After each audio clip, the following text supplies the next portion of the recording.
Oh, well, one of the thoughts that I had today when I was thinking about what to say about it was, I kept coming back to the idea that the cars were like surrogate bodies, and in a sense there were portraits. In the case of the conquest, the portrait of the conquistador, and all of the all the clues that are involved in the language of one's dress, the attitudes of one's dress. So that came to mind first of all, and I don't think I've ever expressed it like that before, because I think on the surface the cars are, they were like representations of cultural biases. And some of them are ironic, and some of them are actually specific, historically specific. So in the conquest, there's some historicity involved in reading the window sticker, which has been sort of transposed in the gallery to this giant kind of advertising banner, which I designed to look like an advertising banner from a 1960s showroom. So the part of it that's historical is the requirimiento, the what would you call it? It's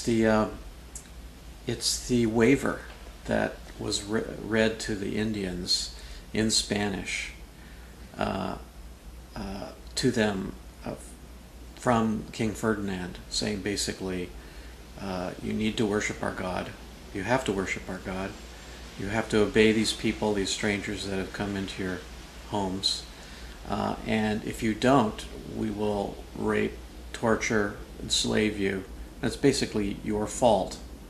So it's really a waiver of responsibility in that sense. And of course, these peoples didn't understand anything that was being said. There was no translation. So that's the sort of irony and tragedy of it, I think.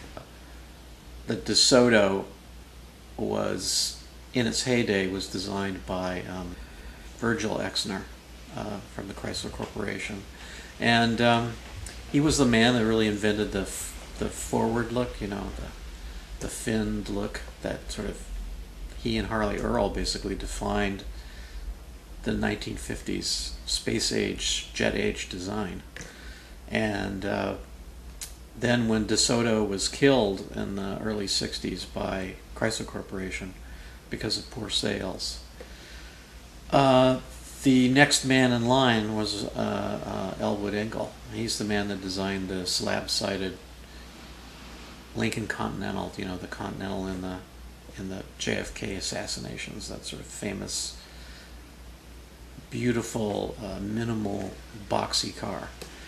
So he came to Chrysler, and 1965 was the first year that his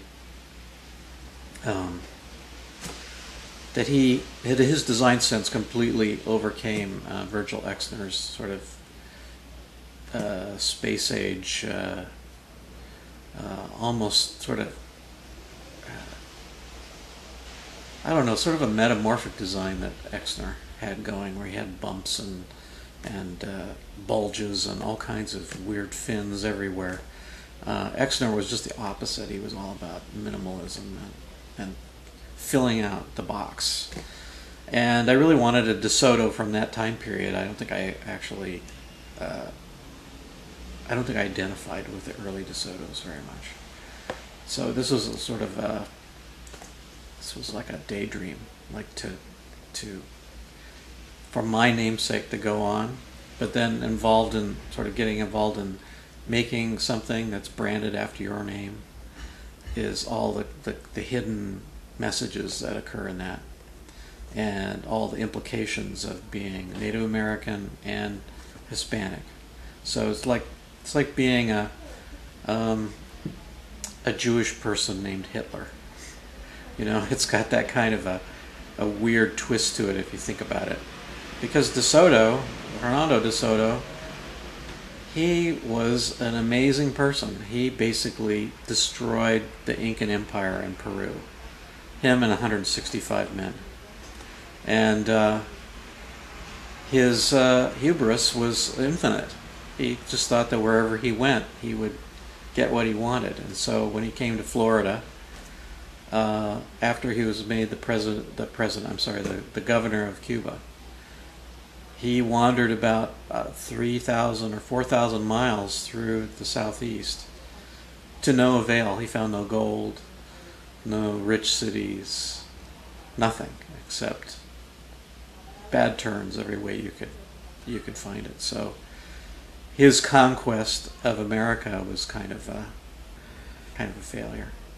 And then he became a car, this very romantic symbol of the conquistador that also was marketed to women, and he was a famous rapist. So here was this car that was the deSoto was marketed to women in the 50s, named after a famous rapist. It's kind of a body. It's a puffed up, newly proud, rich Native American guy who's been dirt poor all his life, and then all of a sudden he's figured out a way to make money, and he's got power. So he wants a 454 cubic inch engine. He wants 360 foot-pounds of torque. He wants a dually rear end. He wants air conditioning, electric windows, a big stereo system. He wants two-tone, He wants all of that stuff. And he wants to get in your face about it. So he wants to be noticed. So I think that's what the cahuilla is. It's saying, yeah, we were invisible, we've been tramped on, and now we're here, and we're bigger than ever. And in fact, there's more Native American people living in California now than there were when the Spanish landed.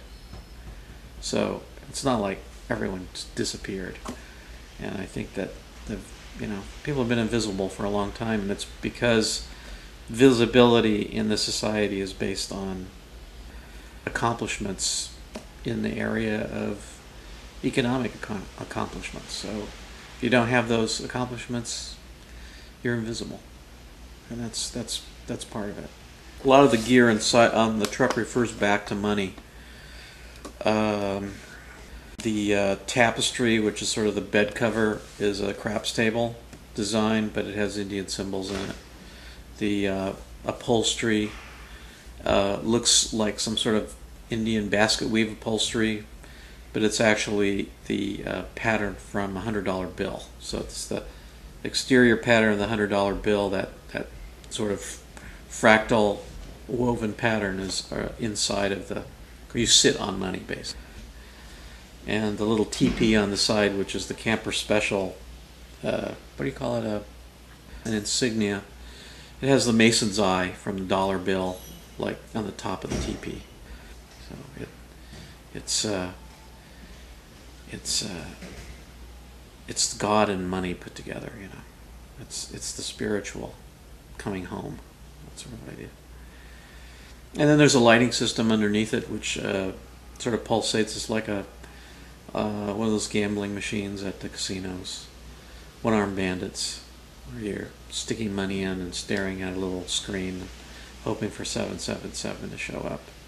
And so the interior, inside the vehicle, there's a soundtrack that I recorded surreptitiously at the Cahuilla Casino. And it was interesting because I mixed with it some very old recordings of Cahuilla bird songs from 1918. They're actually off of wax cylinder recordings made by an anthropologist, and they're chanting and singing in a certain way.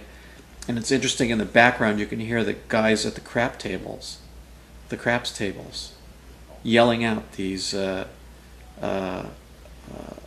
sort of admonitions to make bets